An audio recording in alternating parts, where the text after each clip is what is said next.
All. This is the part 4 of a lecture on instrumentation used in HPLC. Today we will study detectors used in HPLC. Now, liquid chromatography has no detector that are as versatile as universal in applicability and as reliable as the flame ionization detector and thermal conductivity detector. A major challenge in the development of liquid chromatography has been in the detector improvement. Now, an ideal detector for liquid chromatography should have the following properties. The first and the foremost important property is that it should have adequate sensitivity, and the sensitivity must lie in the range of 10 to the power minus 8 to 10 to the power minus 15 grams of solute per second. The second factor for a good detector should be that it should be have good stability and reproducibility. The next point is should be that detector should show a linear response to solutes that extends over several orders of magnitude. Detector should operate on a temperature range from room temperature to 400 degrees centigrade. The detector should have a short response time and which must be independent of the flow rate.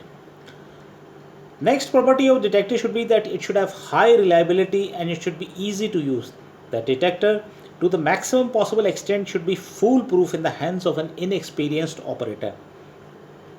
Another requirement of the detector is that there should be similarity in response towards all solutes, or alternately a highly predictable and selective response towards one or more classes of solute. The detector should be non-destructive of the sample. This is a very important requirement of the detector. An HPLC detector should have minimum internal volume in order to reduce zone broadening.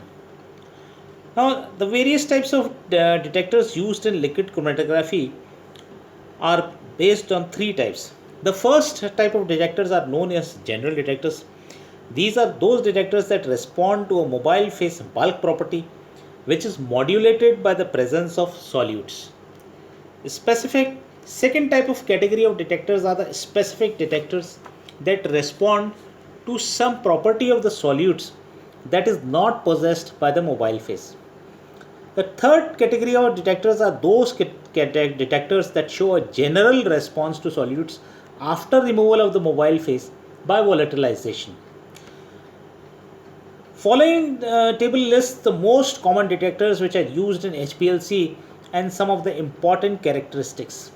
The various factors on which the detectors and the properties are based on the detector basis, the type, the sensitivity, whether they are flow rate sensitive or not, the temperature sensitivity, whether they are useful with gradient elution or not, and whether they are available commercially or not. The most common type of detector basis is based on the UV absorption type. They are selective in nature. They have a sensitivity of 2 to the 2 into 10 to power minus 10 grams per ml. They are not fluorescence sensitive. They have low temperature sensitivity, and yes, they are useful with gradient elution. They are also available commercially. Second type of category is based on IR absorption. They are also selective in nature. Their maximum sensitivity is 10 to the power minus 6 grams per ml. They are not flow rate sensitive. They show low temperature sensitivity. They are useful with gradient elution and they are available commercially. Another important basis on which detectors are based is that of refractive index.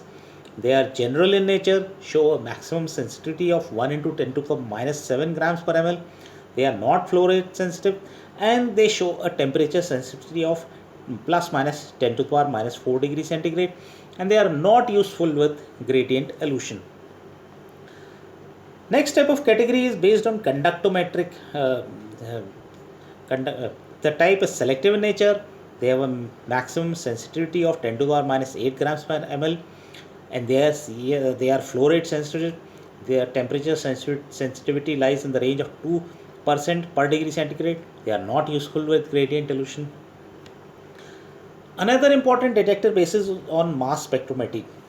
They are general in nature, show us maximum sensitivity of 10 to the power minus 10 grams per ml. They are not flow rate sensitive, they are not temperature sensitive, and yes, they are useful with gradient elutions.